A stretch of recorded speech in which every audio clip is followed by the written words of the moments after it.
Welcome. I hope you enjoy the conversation you're about to see between me and another comedian about religion and comedy. These are conversations I'm calling disorganized religion. God bless. And for those atheists out there, may nothing await you after this life. Welcome, nerds. I hope you're all doing well. We are in the midst of the COVID-19. We're just deep in it now. It's never going to end. April 30th is the new end date. And there is no better way to celebrate the extension of the hunkering than to have the fantastic and mighty Zach Mendez, the hunker king, on Disorganized Religion today. Thank you for joining me, Zach. Thank you so much for having me, Seth. I really appreciate it. Absolutely, man. So tell us about this Instagram phenomenon that you have begun.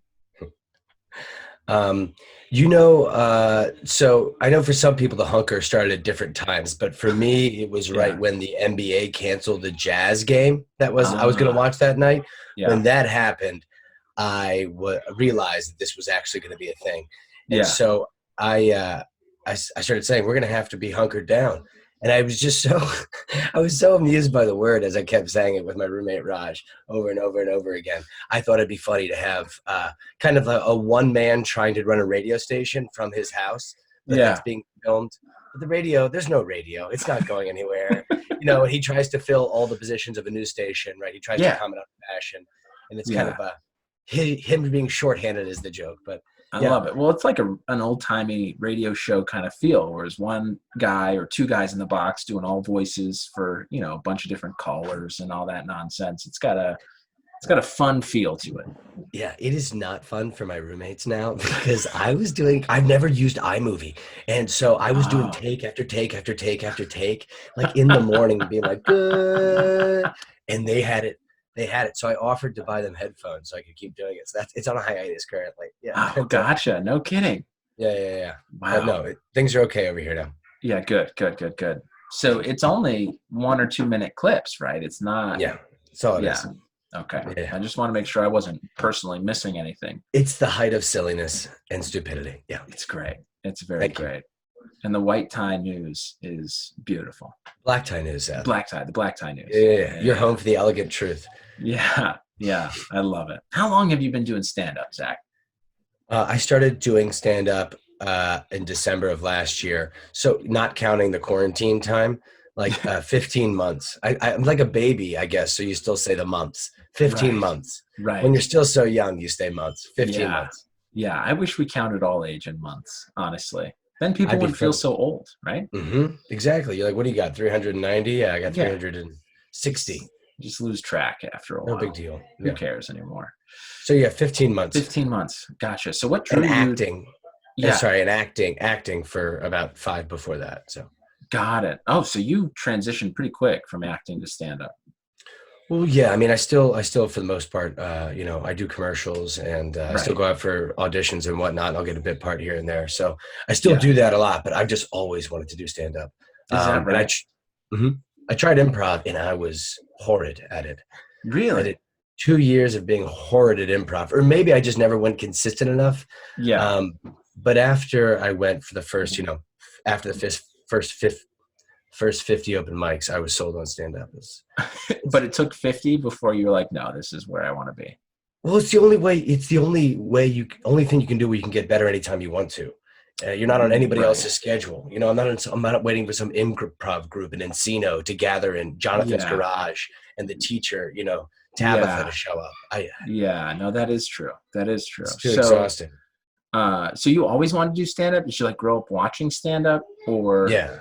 Oh, yeah. Okay. Well, I wanted to be, I grew up watching George Carlin was the first thing stand-up I ever saw. And I was like 9. I didn't really understand it, but I kept watching it over and over again and I really enjoyed it. And I always did things like acting that got a chance to perform, but I never had to write my own jokes and tell my own jokes. That seemed very scary to me for a while. And I think everything else, whether it be writing plays or acting, was kind of foreplay to stand up. It felt like, finally. Gotcha. So what is it about stand-up that you like? What drew you to it, do you think? The simplicity, right? It's just you and a mic and a stage. And a specific amount of time in which you have to communicate whatever you so choose. Yeah. And I think that challenge, as well as the simplicity of it, is what you. How long have you been doing stand-up, by the way? I didn't ask you, and I don't know. So it's been what? I think I'm in my 3rd year now. See, I would have said many more years or many more months. No, yeah, I'm relatively new as well at all this. Your kids are enjoying the shit out of Splash, by the way. They are so much, and I wish they were in bed, but I only have so much power.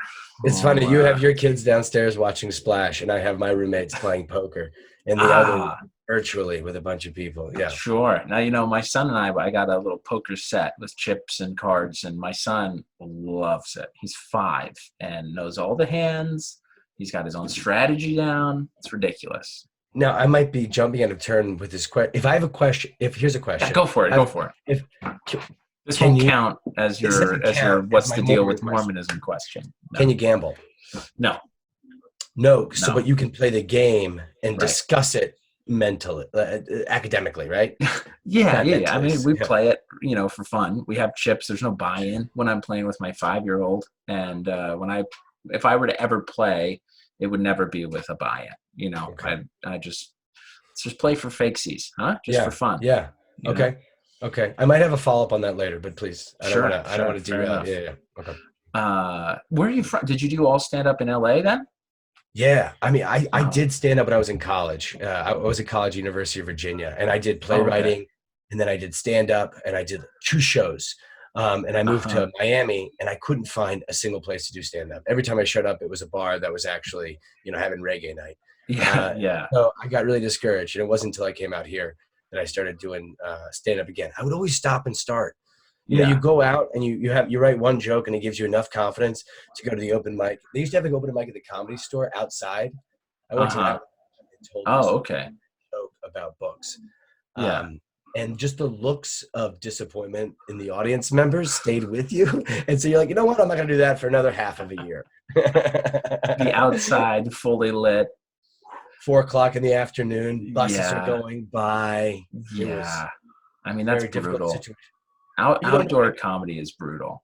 But I didn't know any better. I didn't know where I could go and get a chance to. Sure. So now, have you done any virtual shows or virtual open mics during the hunkering? No, see I haven't, but we do play poker, and we all get on Skype, and I try to make people laugh. So I kind of use that. That's what I was going to say is if you play $5 for a buy-in in poker, and you treat it like an open mic because you're on the Zoom, you're just talking shit, trying to make people laugh, and whether you win or lose the material to you, it's the same thing as going to mic. You know what I mean? Right. Just saying, is that a loophole, do you think? I don't think it is. Not if I'm keeping the winnings. Okay, quick. Okay. I could probably give back the winnings, and then I would feel better about it. Roger. Okay. Yeah. Yeah. Because I would win, right? That's clearly the assumption that I'm making. You have the look of somebody who'd be very good at poker. My wife claims I'm terrible at it, but we played once with torn up pieces of paper when we were dating, and she slaughtered me. But it's because I had no idea that she never folded. She just never folded. That's adorable, by the way. That's her strategy. That's romantic and adorable. Yeah. Now that I know that that's her strat, it goes a little bit smoother now. I know I can pick the hands and reel her in if I need to, because she's not going to fold. She's not going to let her bet into you. Let her bet into you. Exactly. But you got to play 1 or 2 hands, get a read on your opponents, and anyway, so it took us a while, but I'm there now. So Virginia, you started. Do you count that technically, or do you kind of wait until you really made it to LA to count the 15 months? The months didn't count until I did them consecutively. I feel as though stop and start. If you do 6 open mics and then you don't do another open mic for a year, it's gonna be tough to build experience, right? Right. So I don't count it until it was Miss Maisel. I was watching Marvelous Miss Maisel, which made me do my first open mic. I lose a little respect. I don't care. Dude, that show is amazing. Okay, first of all, Tony Shalhoub is towering in that show. And Midge Maisel played beautifully by Miss Brosnahan, I believe. Yeah. Now she made stand-up look a lot of fun. Yeah, her dad's the guy who played Monk, right? Tony Shalhoub, yes. Yeah, Tony Shalhoub. I mean, he's fantastic. But, my mother-in-law and we get along very well, but we got along even better before Marvelous Mrs. Maisel came out. And then when it came out, I'd already been doing stand-up for a bit. So she thought like, oh, this is going to be a great way for us to connect. I'll watch this. She loved it. She called me up and was like, oh, Seth, do you love Marvelous Mrs. Maisel? And I had to be like, I hate it. And I think it broke her heart a little bit. So a lot of people hate it. I've had this argument with several people that hate it vehemently. Yeah, and I'm fine. I there's room for that too. Sure. Well, that's the one thing about stand-up that I really like is I am naturally not a very confident person in my own opinions of subjective things. Yeah. Right. If there's a fact, I like to know it, and then I don't worry about if other people don't. You know what I mean? Like, don't argue with me about a fact. We can argue about a fact. That's fine. But with subjective things, I get very insecure about my own opinions on these things. And then doing stand-up, that's helped me be more secure about, other people can disagree, but that's because they're idiots. Exactly. They don't see it. Yeah. Okay, so you started in LA, technically. That's technically really where in you Los Angeles. Yeah, you began and have done all stand-up in LA then. Mm-hmm. Yeah, consistently. Gotcha. So what was your first show like? It was the Belly Room. It was a bringer show at the Belly Room. Hey. We all have to do it, Yep. Which show was it? Was it with? You don't have to name drop if you don't want to. Anyway, it doesn't matter. It was how did you like your experience? Friday night show. I had a very good first experience. Yeah. I had been working for about, at that point, what was 3 or 4 months on the same 5 minutes over and over and over and over and over, like a madman. And I was doing little else. And so I felt really good about the 5 minutes going into it. And I got laughs. Yeah. I didn't bring the place down, but I got laughs. Yeah. And that probably felt, man, that was one of the more enjoyable nights of my life. Yeah. Because before that I had little evidence that I deserved to ask for your attention for 5 minutes, in that capacity, writing and delivering your own jokes. And so that was really, really heartening. It's like, okay, I could do this for a little bit. Yeah. And that was my first show. And then, shit ever since. Stop. Has it really been that bad ever since? No, I say that. No, they haven't been shit ever since. They've been different and wonderful. Yeah. I've gotten much. Well, I think at the beginning, you're very concerned about the crowd's response. A lot of your self-worth is in the throats of the crowd, whether or not they give you that vibration or not. And then at some point you realize how unhealthy that is and how unfun that is. Well, and inaccurate. Right? It's not even, I just think it's inaccurate because, it'd be one thing if we were selling theaters and they all came to see us and then we didn't do well. I think that's more accurate when you're basing it on audience reaction than doing a bringer show at the Belly Room or doing some random open mic or doing some other show in a bar, because they're there to see whoever it is they're there to see, or they don't even know stand-up is happening. Exactly. And so if you can win them over, that's a great indicator. But if you're not crushing in that room, I don't feel like that's evidence that you're terrible, No. And so I stopped, I think that helped me stop wondering what you want so much. Hey, what do they want to hear? What do they want to hear? That kind of thought process. Right. So that was a really big moment for me. But it's fun to know I'm not as nervous performing in front of as many people. That makes any sense. Good. Yeah. No, that's great. So let's talk about a night that you sort of chase. There's an audience reaction that you sort of live to top, if that makes sense. Yeah. And then I want to talk, let's start first though. So think about the great night that you're trying to relive again and do better than. But I first want to talk about a bomb. Has there been a memorable bomb for you? Okay. So this could be, I think this would be defined by a third party as a bomb. Okay. It would be defined as my biggest bomb. I refuse to see it as a bomb. All right. And we discussed this, I believe. Yeah. This was at the first time I was ever at the Improv. Tuesday, right? Oh, yeah. When they did the open mic in the main room.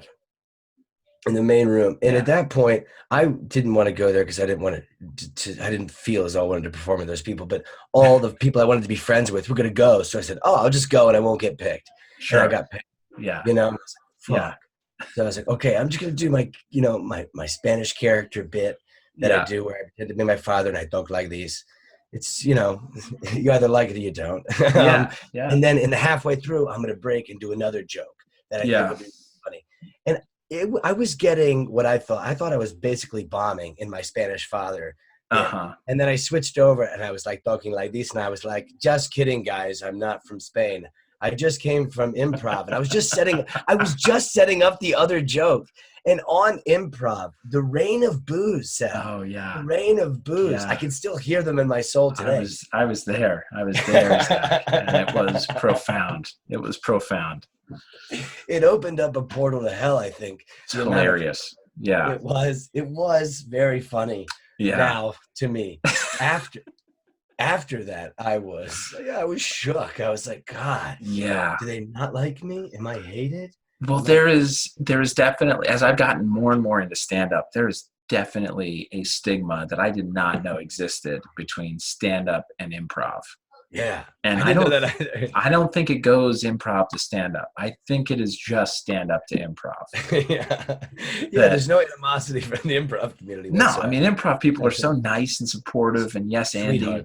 Sweethearts, every one of them. And stand-ups are like, get that Winnie the Pooh crap out of here. We do not want the happy-go-lucky. And so I never knew if it was the mention of improv, the breaking of the character, or me. It could have been, I think, as a tornado of all three. I think it was mostly just two. The two. Yeah. The breaking of the character, the mention of improv. Yeah. So that was that's one to remember. That's a great one. Yeah. Okay. And then a memorable one on the upside, on the good. The upside.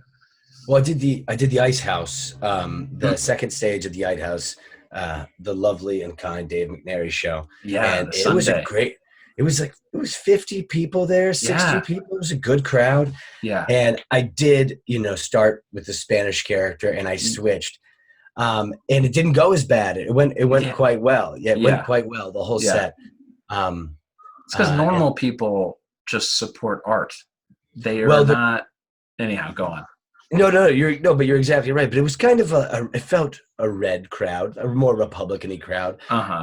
So I finished my set and I feel as I did really well. And a woman come up to me and she goes, "I liked it better when you were the Puerto Rican man," and just walked away. I thought, she liked the other one better. So. Yeah, that is interesting. Yeah. Oh, okay, cool. So where are you from? I'm from Richmond, Virginia. Okay. And then right after I moved to Miami right after college, and I was a teacher there for 4 years. And that's when I found an ad on Craigslist to find a manager in LA. Oh, is that right? And you pursued that? I pursued a Craigslist ad to Fort Lauderdale from Miami. Yes, yes, I did. Yes, I did. That's amazing. You've got a lot of faith. Zach. Don't I look like the type of individual who pursues Craigslist ad? Yeah. I mean, no and yes. I guess at the same time. No. But yes. And you said your dad is he a Spaniard? Cuban? My father's from Spain. Spain. He's from Galicia, which is the northwest of Spain. And he came here in the late 60s and then eventually married my mother, who is a Jew from Richmond, Virginia. No kidding. Yeah, and he was 36 when they got married and my mom was 18, which was like a big to-do in the Richmond community at the time, I think. Yeah, I mean, that seems like a big to-do anywhere. Yeah, and a foreigner nonetheless. Yeah, right. That's amazing. So you speak Spanish, grew up speaking Spanish? I grew up speaking some Spanish. I have a very good accent, but I had but it'd be funny because I could respond to you with an excellent accent, hola, and you'll continue Spanish and I'll have no idea. But it's got to be killer in LA then. No, but I learned how to speak Spanish because I got a Spanish girlfriend, and that's really the only way. Because my father, we didn't really speak Spanish to each other when I was growing up, and so I know his accent really well, and that's about it. So how old is your girlfriend? Is she 14? Just to keep the ratio alive, or no? My current girlfriend is my age. My current girlfriend. I just wasn't sure how. I wasn't sure how far you followed in your father's footsteps. No, not that closely. Not that closely. Well, good for Not at you. all. Good for you. Thank you. So now, are either of your parents religious? My father was raised very Catholic in Catholic schools, and my mother was raised Jewish. But neither of them would call devout or practicing. In any way, no. So did you grow up in Catholic? Like, did you go to Catholic school? I went to what would be called a more Christian school, but I was raised Jewish. My mother's Jewish and my grandmother's Jewish. So culturally and religiously, I'm Jewish. It goes, through the maternal line. Right. Yeah. So I'm a Jew. And my father just kind of put down the whole Catholic thing, and he kind of looks like a Jew, so he just went with it. Yeah. He fit in great at synagogues. He held the Torah. Did he convert to Judaism? No. So there was, before they got married, there was an issue because my Jewish grandmother was like, wait a second, my daughter can't be marrying a non-Jew. He went to a rabbi, and apparently, this is what the rabbi said. I don't think it's necessary for the man. Yeah, I think it's bullshit. But the rabbi said his name is Mendez Picon, and apparently the Picons, those types of Jews, were Jewish in Spain before the Inquisition. So he's like basically, he's probably Jewish, but he just converted during the Inquisition because he was getting tortured. Not my father, but his line, Right. So he's still actually Jewish. So my father just went with the fact that he was Jewish. Yeah. Oh, that's cool. I'm Jewish now. Okay. I guess so.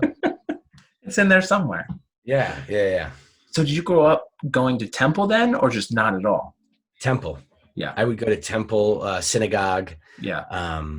Up until my grandfather died. And he was kind of the person who made us go to temple.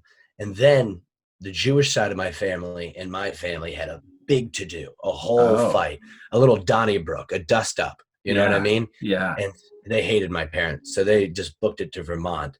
And so we just did our version of Judaism from then on, and we didn't go to places to do it. Things like, like doing Hanukkah, not like every night, but you know what? Like, hey, we're going to do the first night, the middle night, and the last night. You know what I mean? Stuff like that. Yeah.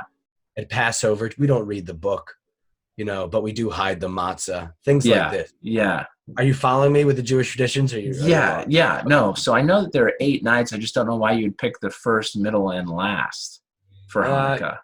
Just because, beginning, middle, and end, the story. Okay. Just because, there's story. All you do on Hanukkah is you say the Hanukkah blessing, you light the candle, and you light the other candle. And every night you do the same thing. Yeah. After 6 nights, it's absolutely exhausting. It's ridiculous. Is that right? And my mom can't take it anymore. She is headed up to here with the multiple nights of cooking and stuff like that. And my father doesn't have time for this shit. Yeah. And so ended up, now we'll just do it one night. Hanukkah night. And that's it. That's it. So is it typical to go through the story in Maccabees about, the lights, or no? Not on Hanukkah. That's it's a lightweight holiday. I would say on Passover, most definitely. Passover, you stay at home and you read the book. And on Yom Kippur, I think a lot of families are going to synagogue to listen to to atone for sins. But Hanukkah is a lightweight holiday in my small understanding of the Jewish faith. Very lightweight. Gotcha. And what do you celebrate on Yom Kippur again? Is that Day of Atonement or no? Yeah, you're celebrating very little. You don't say Happy Yom Kippur. I made the mistake of doing that one time. Saying Happy Yom Kippur is saying like Happy 9/11 anniversary. It's not right. You can't do it. You're commemorating. So you fast on Yom Kippur, right? So what you say is have an easy fast. Oh, okay. Because you're supposed to be really doing some serious reflection about the bad shit you've done, the bad things that you have done this past year. And so it shouldn't be necessarily a joyous affair. It should be a somber one. Got it. Mm-hmm. Yeah. One of reflection and self-improvement.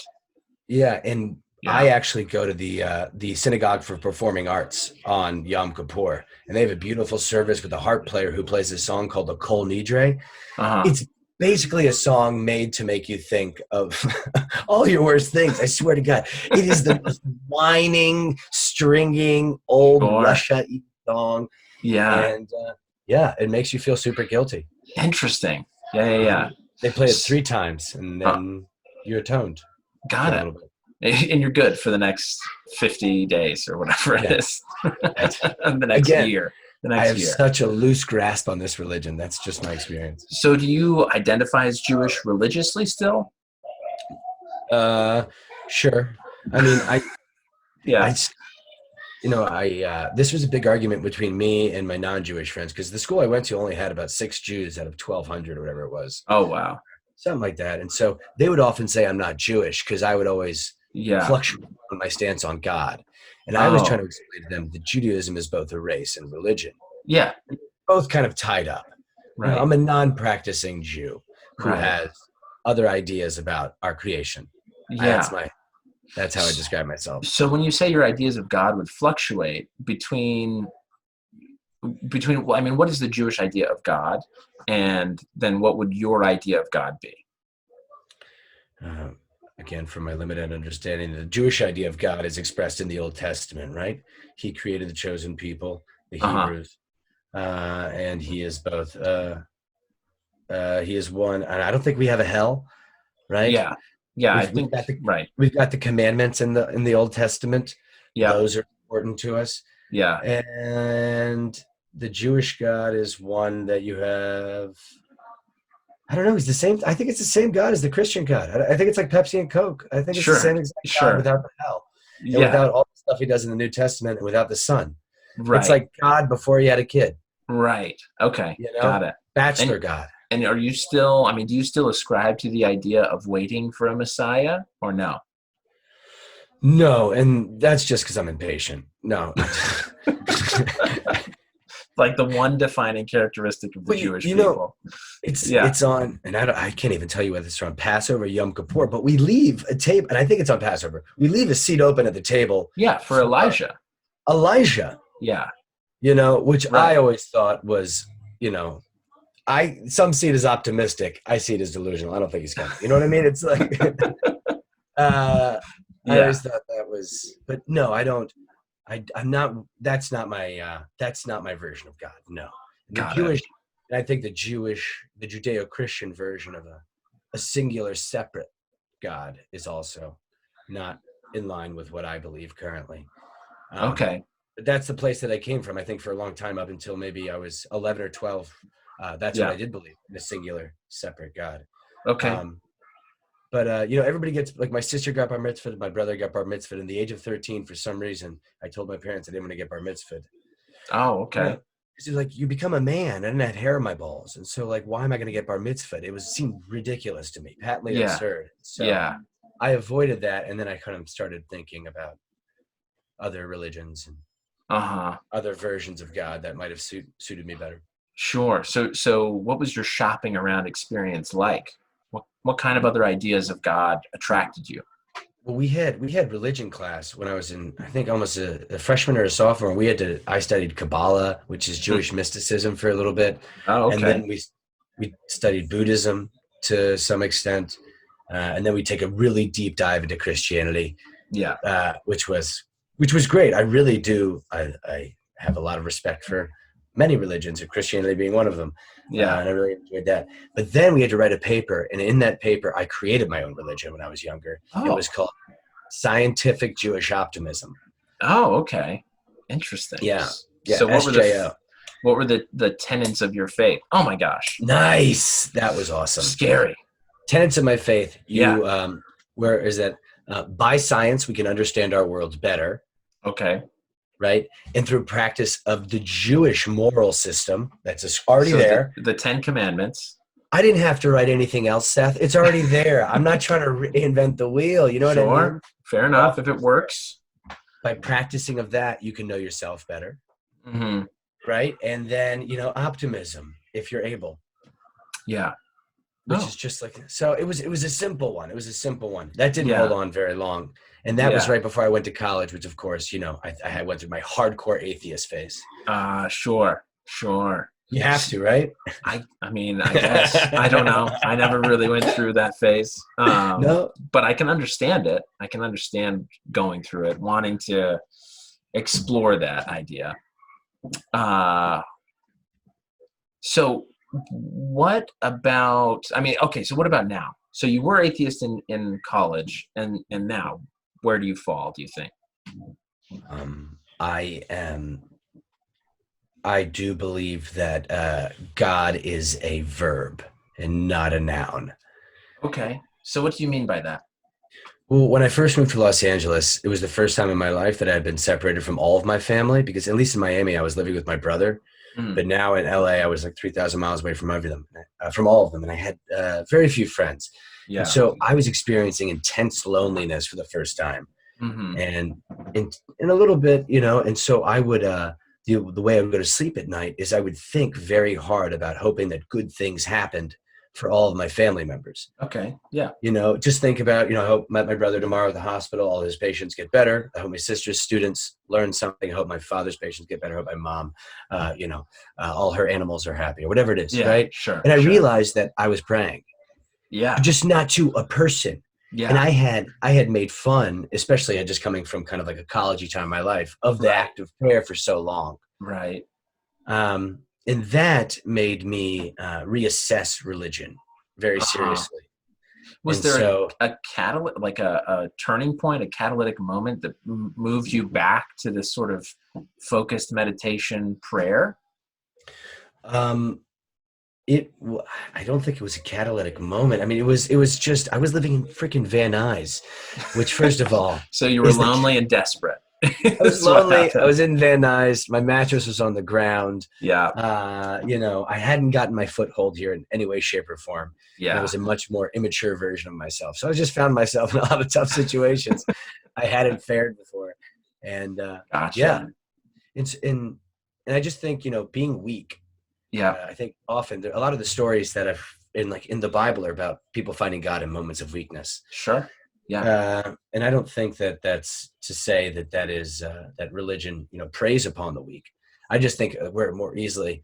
It's okay. You can yawn during the crescendo of my genius point regarding religion. Sorry. It's not Go on. Please. No, I'm listening. I just found a use for it for the first time. It's like I used to be anti-technology. Like, oh, fuck that. I'm going to call you. I don't text. And now I'm like, I don't want to Skype with you. Let's come over. Let's hang out. Right. And now I have no choice but to, update my computer and use technology. So that made me reassess it. And now I believe that, we are part of God. You and I. Okay. I think Christians say that you were made in God's image. I say that we are all made of God. Yeah. Interesting. Okay. Yeah. Yeah. So do you believe in an afterlife or no? I believe, I guess not in, there's a phrase that says, I think we own the energy that runs through us than a light bulb owns the electricity that runs through it. Okay. Which makes me feel like an afterlife in this form, no. Yeah. But do I do all my components go back and continue to be in this world? Yes. Yes. And so there is something eternal about us. Yes, and it's what we're comprised of. I mean, you're 14.5 billion years old as far as we can tell, right? Yeah, the stardust. That's what we are, baby. Yeah, we're stardust. Yeah. I love it. We're stardust. Yeah. And we're ancient in that sense. So we return to that. That's what we've always been. I don't think there's an afterlife where we have wants and desires. I think wanting is a very mortal thing. Wanting is a human thing. It's a very animal thing. Yeah. I don't think an eternal thing. Gotcha. So when you talk about God, then you're not talking about a person or an individual. No, I don't think. Yeah. I don't think God is bipedal. Right. Is it like a floating octopus or? No, but the octopus. Come on, if there was a representation of God that we have on this earth, would not be the pretty octopus. Cool. Yeah. Okay. Yeah. Come on. Octopus can eat their own tentacles and grow them back. That's amazing. Right. It is. They can fit into tiny, tiny spaces, be enormous. Well, I guess that's actually what I'm struggling with right now, because I think in my return to trying to find my religion, is that an REM song that I just accidentally? Oh yeah, losing my religion. Losing. Yeah. You already did that. You already did that. I just realized that when I was atheist, I was just rejecting all the answers that I was given, and it's saying that, oh, that's why God doesn't exist, because these 5 answers I've looked at very briefly don't look good to me. Yeah. So that the whole idea of a higher power is completely stupid. I realized how faulty that was.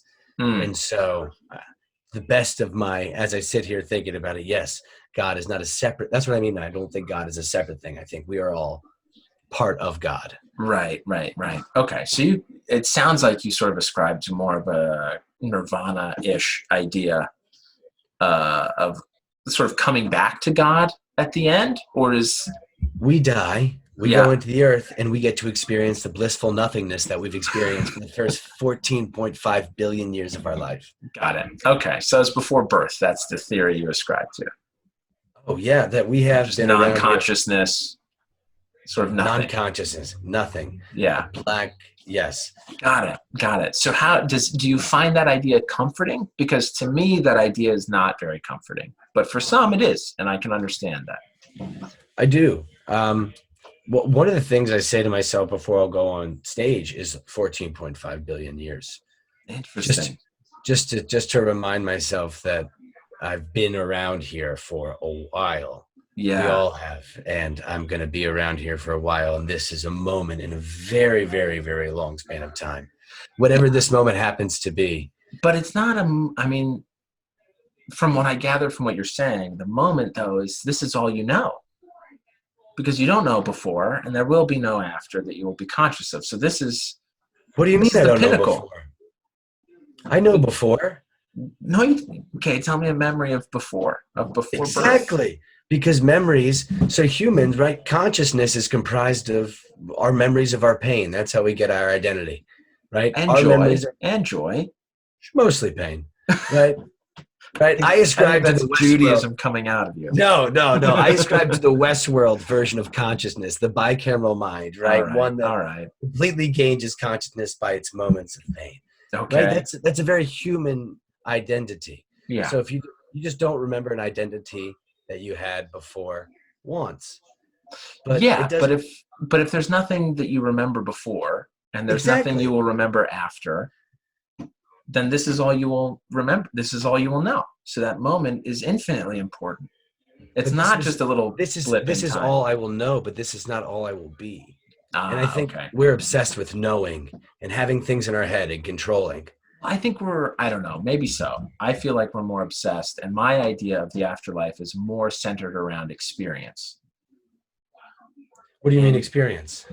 Well, I mean having experiences, right? So I believe we will be conscious after this life.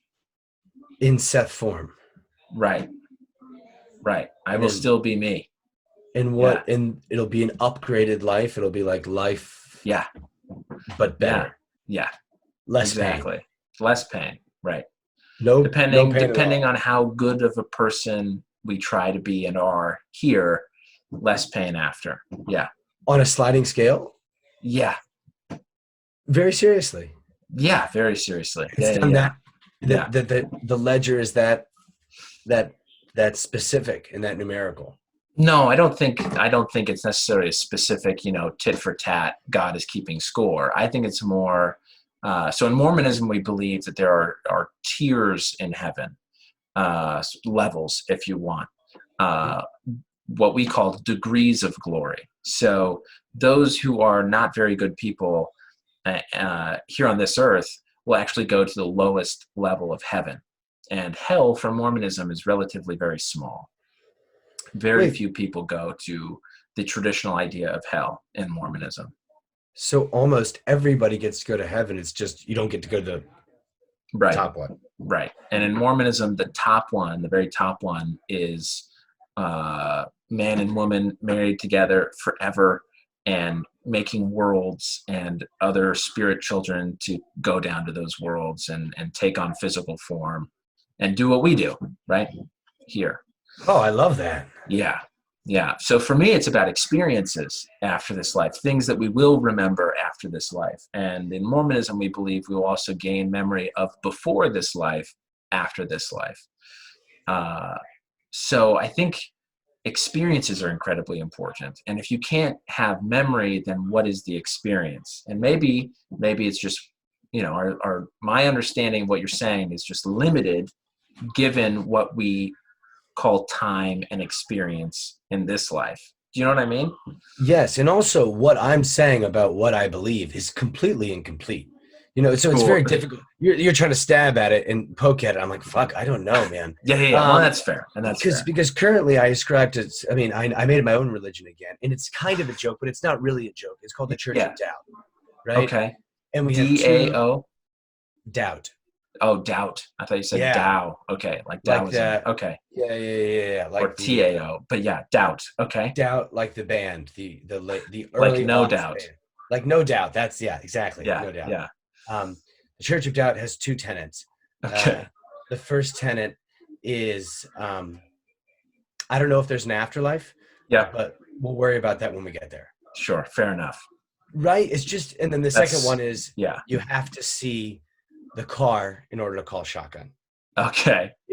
And then everything after that, we're just amending as we go along. Because I do believe that that doubt in searching is a religion of its own.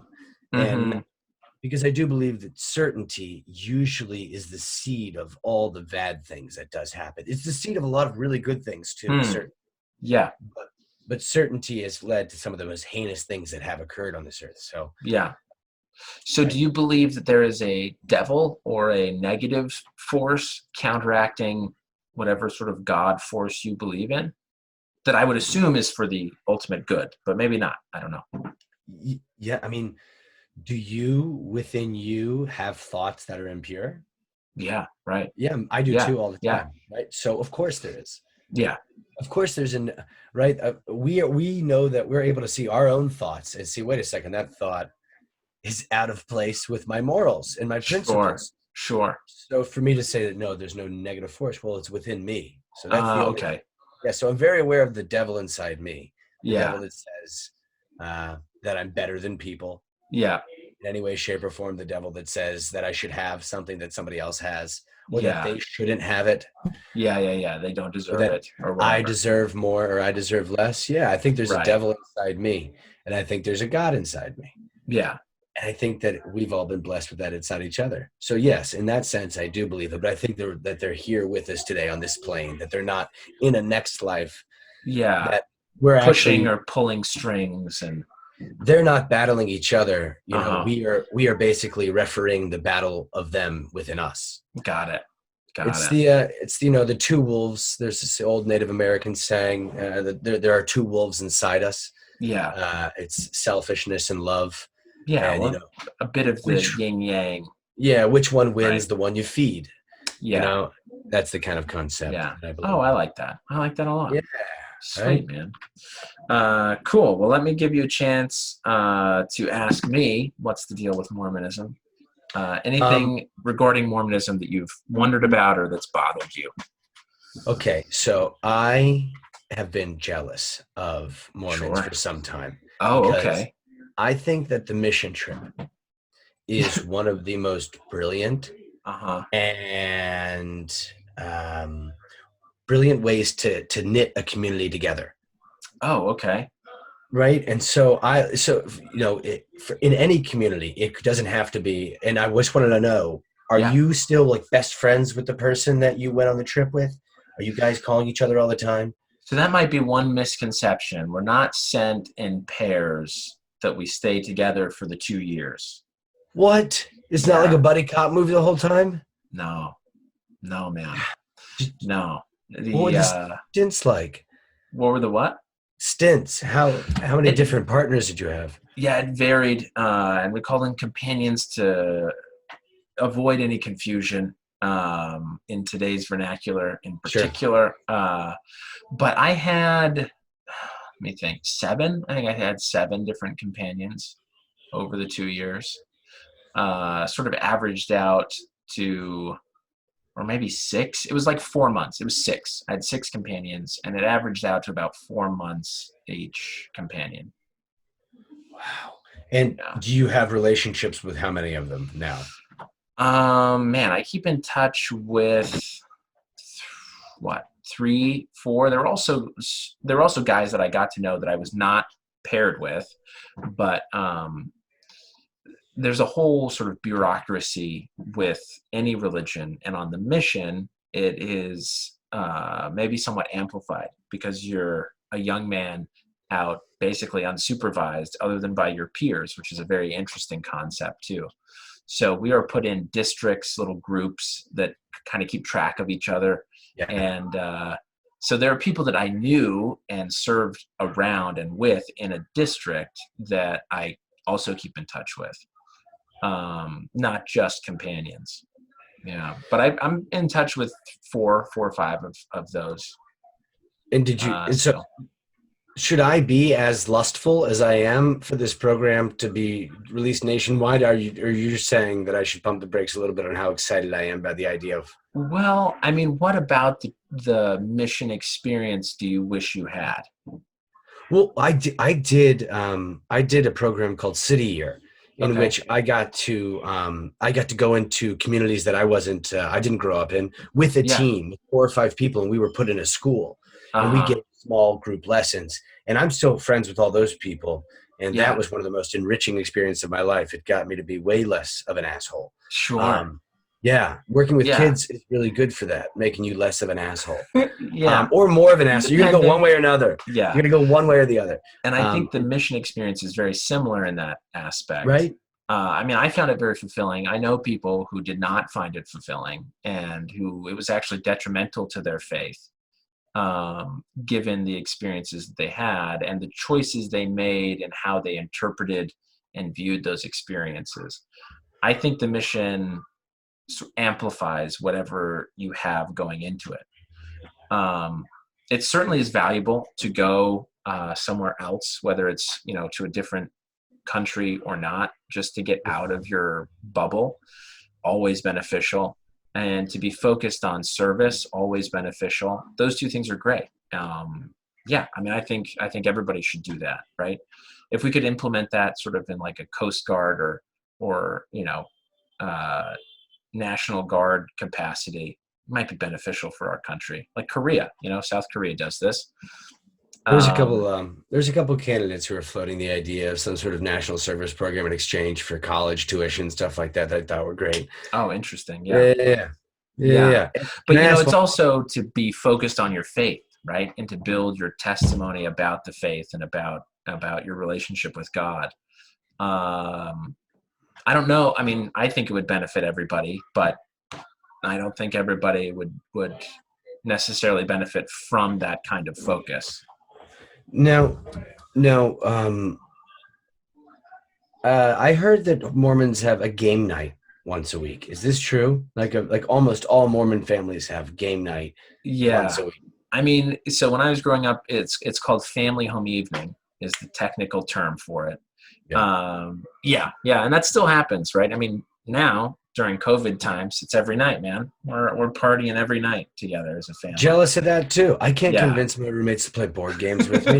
They don't want to do it. Well, I floated every board game out. They didn't want to do it. Just poker. Unbelievable. Well, see, and my wife hates board games. I personally love board games, but my wife hates them. So, maybe if does your girlfriend like board games? She likes poker. Well, maybe it's a poker family. We're going to be a poker family. We're going to be a poker family. That's perfectly fine. That's perfectly That's okay. Yeah, that's okay. Make it strip poker. Make it fun. No. We play for real cold hard cash. Getting people to Venmo you in these times, though, when they've just lost a poker game to you, is very difficult. Yeah. What can you threaten? Nothing. Right? You're not going to see them. They don't have to worry about the social disgrace. It's very difficult. Yeah. In fact, you shouldn't see them, right? If you did see them, a pox upon you. Exactly. Yeah. Exactly. Well, Zach, thank you so much for joining me, man. We got to wrap up, but I want to give you a chance to finish that thought you had and then plug whatever it is you want to plug. How much toilet paper do you have? Sufficient for our needs. We've got, I think, we do not hoard it. We actually have it on an Amazon subscription. So hopefully we'll see if we get it in May is our next delivery. We'll see. Nice. I do want to plug one thing. If you have the ability, please go to Amazon, watch Miss Maisel, The Marvelous Miss Maisel. It's tremendous. It's tremendous. It'll Now, make you follow your dreams. Did you like Gilmore Girls too, or no? No. But I did. No. I made out with the producer of One Tree Hill. I did not make out with the producer of Gilmore Girls. Sorry. Oh, well, yeah, unbelievable. So, but you didn't watch the show. If No. you don't make out with someone involved with the show, you don't watch it. Don't watch it. So who are you making out with in Marvelous Mrs. Maisel, Zach? Thanks so much for having me on your show, Seth. It's always a pleasure. Zach, you're such a fun guy. Thank you for doing this, having this conversation. No, of course. This is awesome. I really appreciate it, and thank you, and have a lovely, lovely hunker. Thank you. You too. Best of luck. Bye.